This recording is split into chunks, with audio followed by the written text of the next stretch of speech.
welcome to the Healing Place Energy School. My name's Helen Chinlu. And I'm Robin Bornstein. Hello, everyone. Hello, everybody. We are two kick butt Reiki mistresses. Oh, I love saying that because that's one thing about a shapeshifter. I like to change things around because it makes it interesting.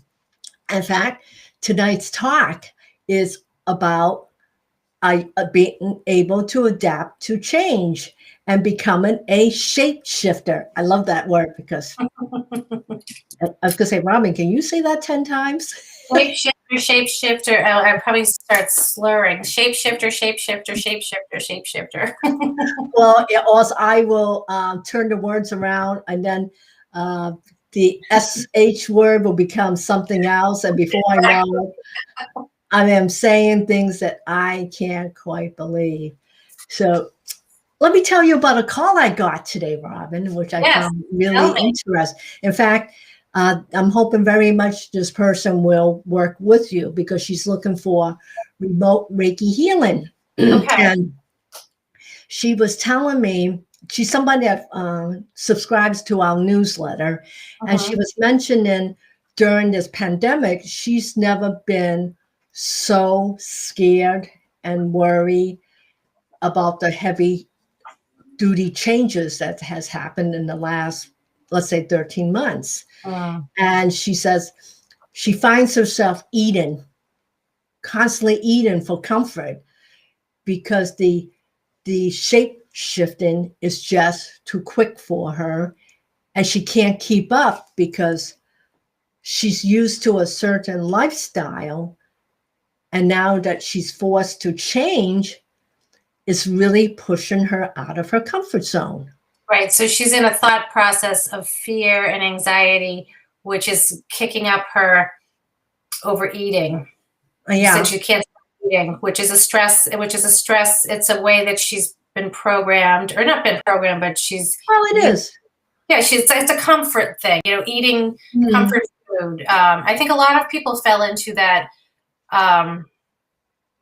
situation during the pandemic, especially when we were all in lockdown and businesses were closed and we really couldn't go anywhere other than the supermarket, right? So, or the drugstore. I mean, can you believe that we had to do that?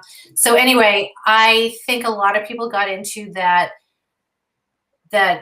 routine, and that's hard to break. It's definitely a reaction. It's a reaction that she's having to her emotional stress. And it's so funny, instead of coming back and asking yourself, why do you feel stuck? So you're trying to find outlet to comfort the fears.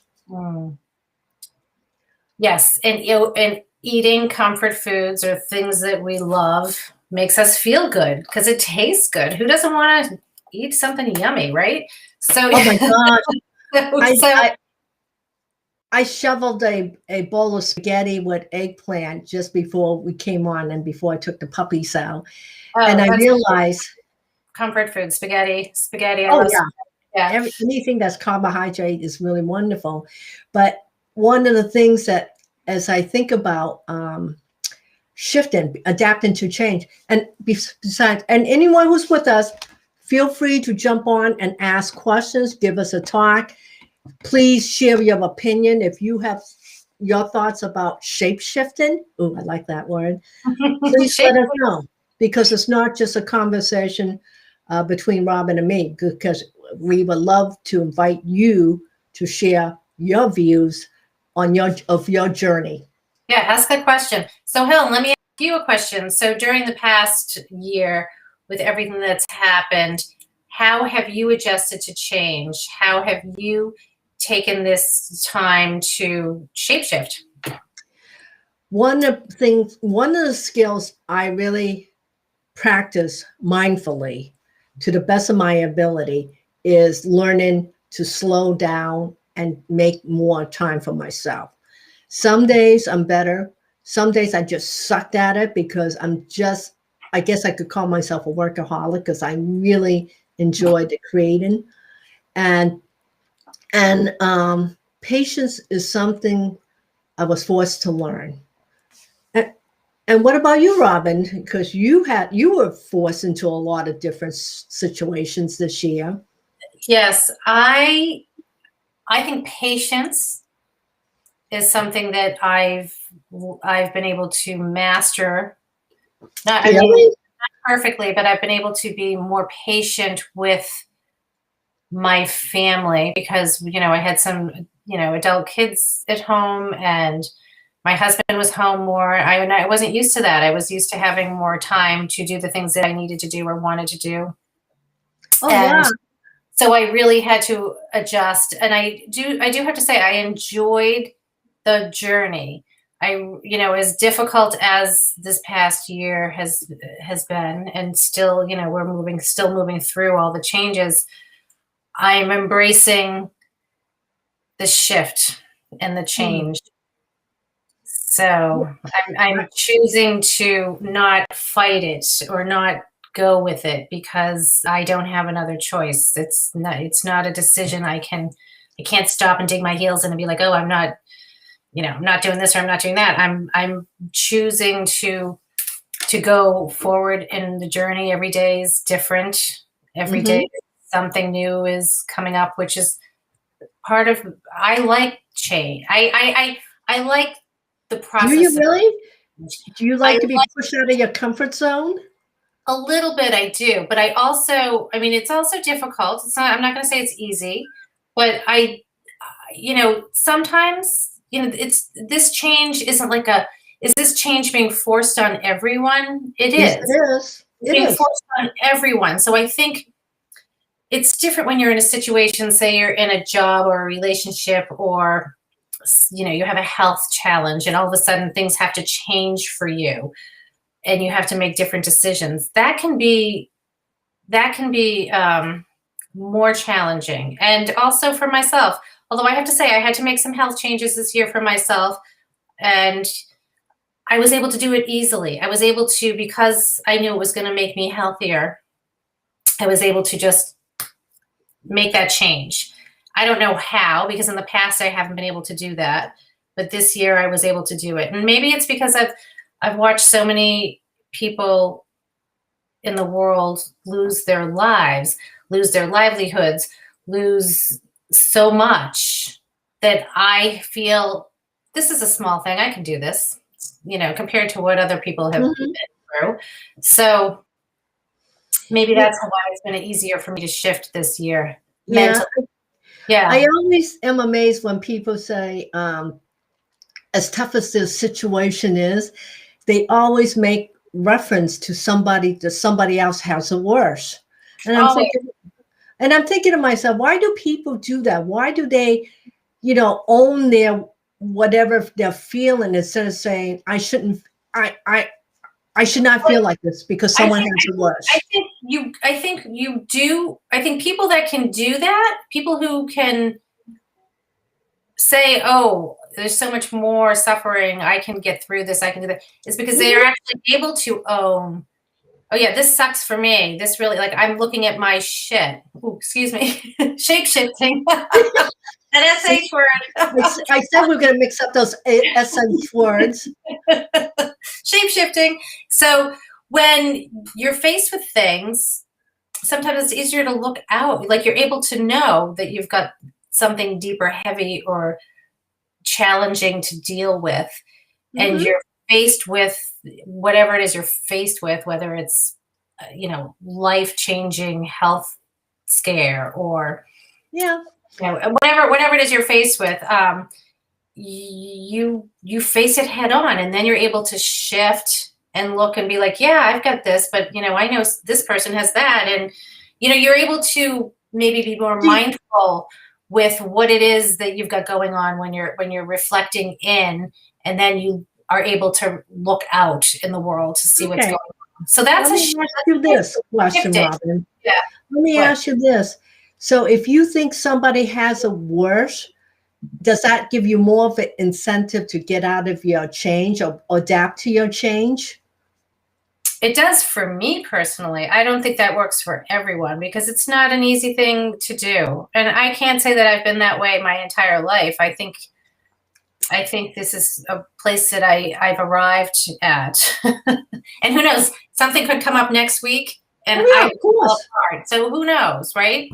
Well, that's all it is, because new experiences, new shifting, it's really dependent on what you're forced at that moment to do or acknowledge or recognize. And you also have a choice to ignore it too. And also earlier we were talking about like shifting your perception. You know, we may think, you know, working on whatever we're working on personally or professionally is the best way to do things. But somebody else may have a different view or perception of the world or how things could be done better. And that's a way, like being able to shift into seeing someone else's way of doing things or seeing things or feeling things is also a skill that I think needs, you know, that it needs, that people can develop. And that's not an easy skill to develop. Sometimes people just. You're also talking about empathy skills and, you know, what does it feel like to be in somebody else's shoes? Yes. Emotional intelligence, which is a big word in the world. Yeah. But also when you're doing that, I think it's really important during the change adaptation that you don't take upon anybody else's stuff, because that's something you and I talk about when we spoke about energy vampires several weeks ago. You could watch, you can be empathetic, but you may not absorb.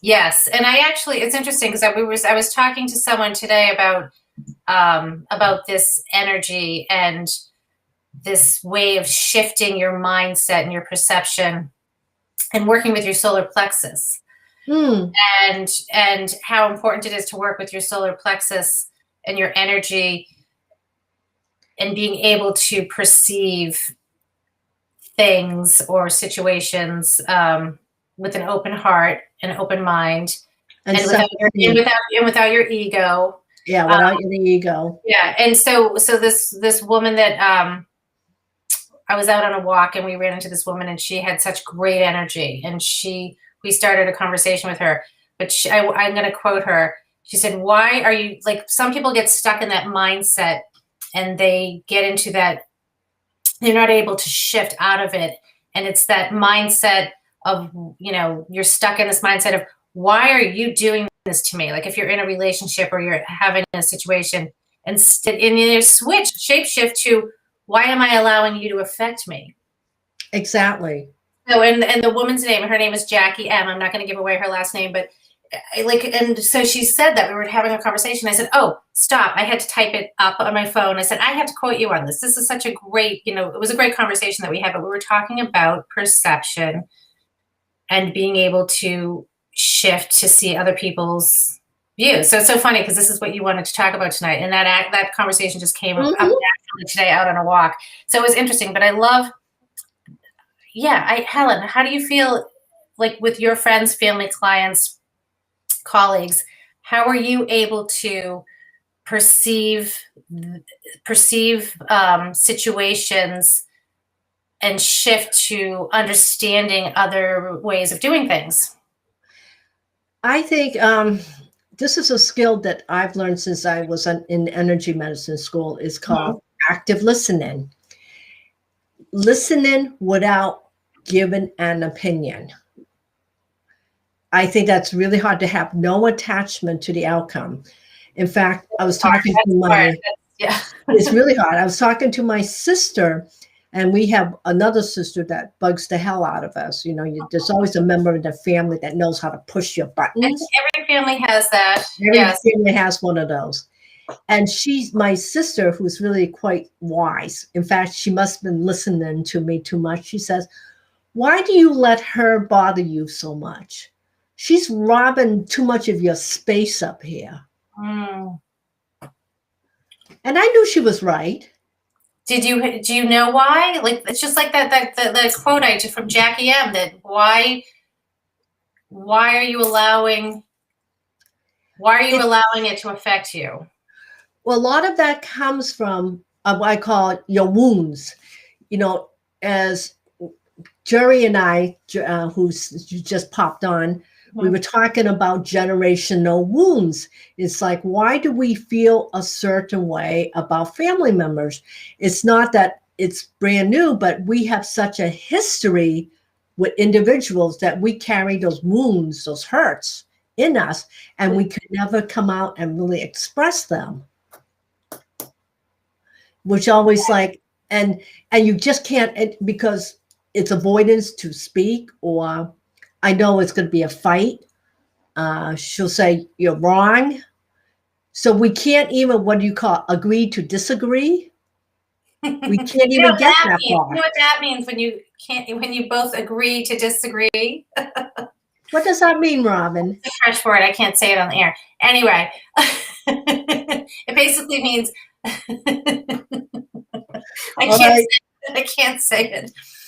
But it's really funny. Yeah, I'll share it with you later. If anyone wants to know what it is, they can reach out and email. Yeah, you reach out to us. Email. But it is. It's very heartaching when you can't even agree to disagree, because it's going to be World War, another war coming up. And it's hard to get to a place with a sibling or anyone that you want to work on a relationship with, because you both have to want to work on it. I mean, exactly. You both want to have to work on it, and let's be on some level come to the same place. And understanding and respect and gracefulness. Yes, and even if you don't agree, but still be respectful of each other. That's a hard one. That is a hard one. And let's face it, we're not all going to think the same, feel the same, agree on what even to have for dinner. I mean, come on. I mean, that's the biggest question of the day. What's for dinner? You can't even agree sometimes on whether you're going to have a turkey burger or spaghetti, right? So, yeah, I mean, people have difficulties understanding the simplest things. Yeah, so let's give some suggestion, Robin, before we go into meditation, because we missed meditation last week because we end up talking about these conversations very deeply. Yeah. So one of the things I'm going to ask people to do when you start to trying to adapt to change, shift your perception. Instead of dwelling on why it can't be done, why not say, this can be done? Really focus on the positive instead of the negative. And really value yourself. Instead of saying, someone gives you a compliment and then you retract the statement by giving a negative comment about yourself, or somebody has it worse or somebody has it better. Stop. Mm-hmm. Change your perception, what you think, your beliefs. Basically, you're changing your beliefs, because there's so many variations of the same belief. There's millions of versions of the same beliefs. Be open-minded. And instead of dwelling on the small stuff like I am with my sister, look at the big picture. How can I bring my family together? So as Robin was saying, I got to get my ego out of it. Yes. You want to be able to enjoy your family and be in the same room with her, and still be able, let's say you can still love her and care for her and wish her well and want the best for her, even if you don't necessarily get along. Exactly. So, I try to find humor in situations. So Robin and I, as you notice, we like to drop these little bombs throughout our talks. But it's okay how you feel too. Give yourself grace and just say, you know what, it's okay. Don't beat yourself up. And you don't have to fix everything. Everything doesn't have to be fixed. Exactly. All right, dear. So is everybody ready for meditation? Because yes. Robin is a kick-butt meditation facilitator. Yes, and I'm just going to turn this light down a little bit because it's really hot. I know, and she's sweating bullets over there. I know, that's why I have to wear layers here, because it gets really hot under that light. And I'm trying not to put on more. So I'm going to do a short grounding meditation. It's only going to take about 10 minutes. So everyone who's listening, I'm going to activate my hot hands. Get as comfortable as possible. And remember, meditation is about taking time for yourself and reflecting and sitting with your breath and being present in the moment. So if you have thoughts, if you have things, you're coming up with your shopping list for tomorrow at the grocery store, going through your mind during meditation, perfectly okay. Just bring your attention back to your breathing to be present in the moment and try to let that list go. And let's begin by putting our feet firmly on the floor in front of us if we're sitting in a chair with your back straight. Rest your palms in your lap. If you're lying down, rest your arms by your side with your palms up. And just notice the weight of your feet connecting with the floor. And just notice the weight of your body.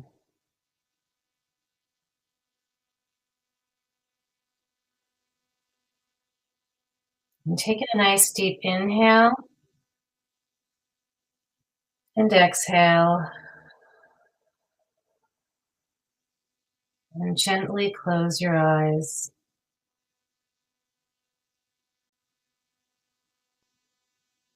If it's uncomfortable for you to close your eyes fully, then just rest your eyes.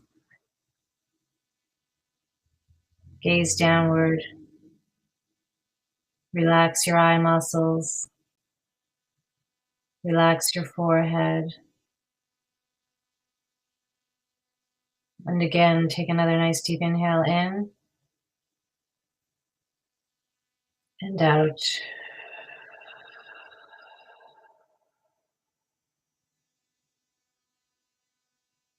And I'd like you to do that 3 times. Inhale deeply and exhale as much as you can. So let's start. Inhale, exhale. Again, another nice deep inhale. Exhale.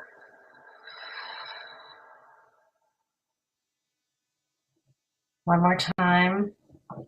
Inhale. Exhale.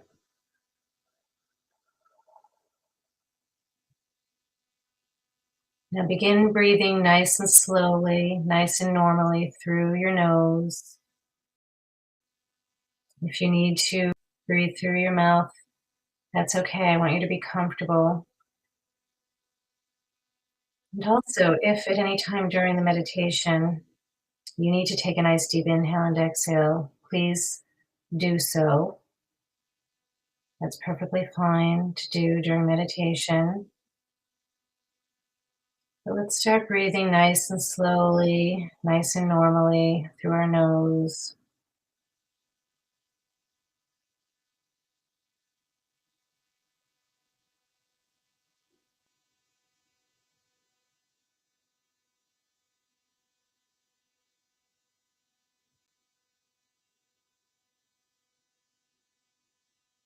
Really pay attention to the air flowing in and out of your nose.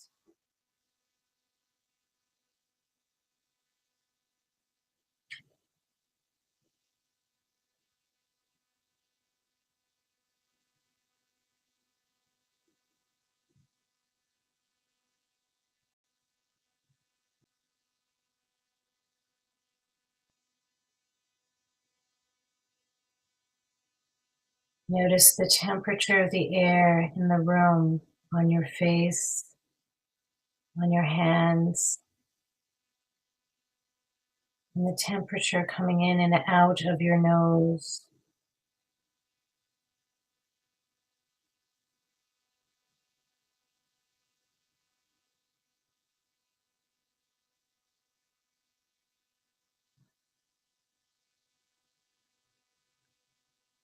Notice the air coming in to your body,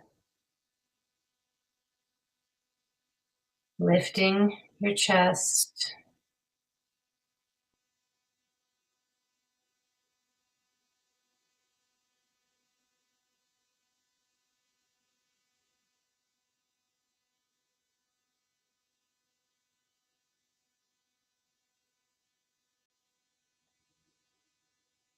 Notice the air coming out of your body as you exhale.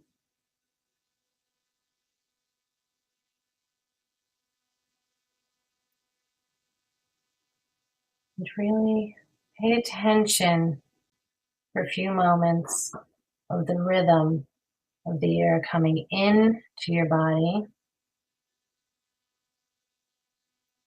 and then coming out of your body.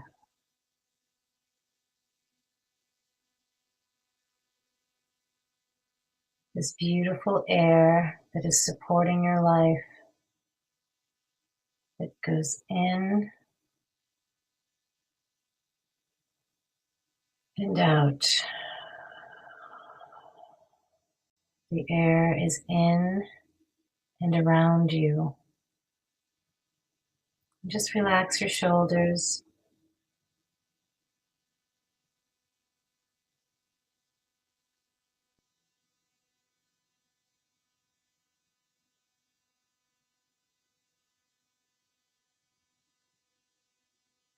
Relax your hands.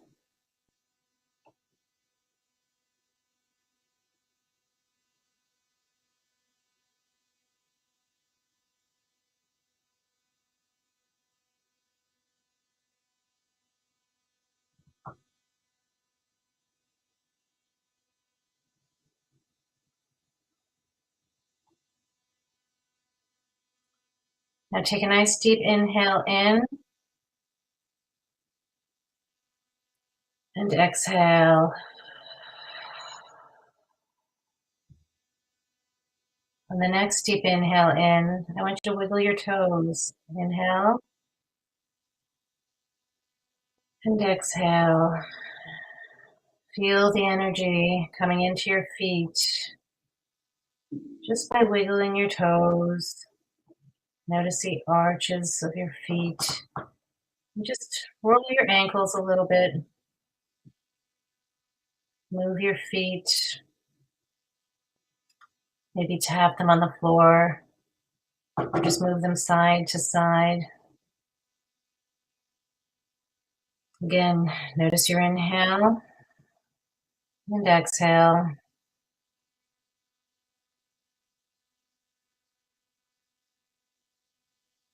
Feel the weight of your hips. Notice your spine and just begin to wiggle your spine a little bit. If you're sitting up, just roll your shoulders. If you're lying down, just move your back a little bit. Adjust your hips. And taking a nice inhale as you're waking up your body. Notice your neck and shoulders. Notice your facial muscles. Relax your jaw. Relax your forehead. Notice the temperature of the air coming in your nose.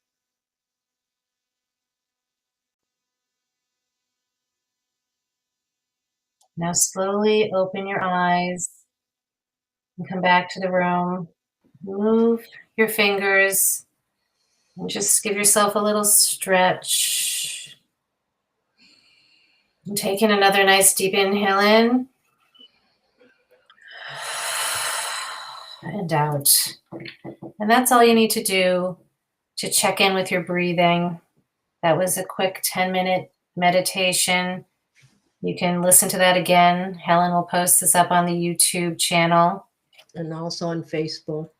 Also on Facebook. But this is something you can learn to do on your own as you're waking up in the morning. Do a quick body scan and pay attention to your breathing. Or when you're going to bed. Yeah, and be mindful. And when you're going to bed, and just try to really focus on that, the temperature of the air coming in your nose, the rise and fall of your chest, and your body relaxing. That was a really good meditation, Robin. And I think it's great that, we do this every single day. And remember, meditation doesn't have to be done only in the morning. You could do it anytime, even if you have a couple minutes. Yeah. If you're sitting in the car waiting for someone, just focus on your breathing. Anyway. So do us a favor, build us a community, give us a like, give us a follow, subscribe, share this video with your friends and buddies. Check out box below. We got a lot of important personal resources for you if you are on the path of awakening. We have courses of first step to your spiritual journey, how to feel and read energy, just a lot of things that we are offering to help you to be the very best version of yourself. Yes, so you can shapeshift easily. Yes, be a shape shipper. And we'll see you next Tuesday at 7 p.m. If there's a subject you would like us to see, please drop it in, because a lot of times I'm thinking of subject as we're going along. And I think just, hey, you know what's a good one? Boundaries. Yes. We can talk more about our personal boundaries. Let's talk about that next week. That's all right, everybody. Needs to work on that. Yes. Yeah, it's important.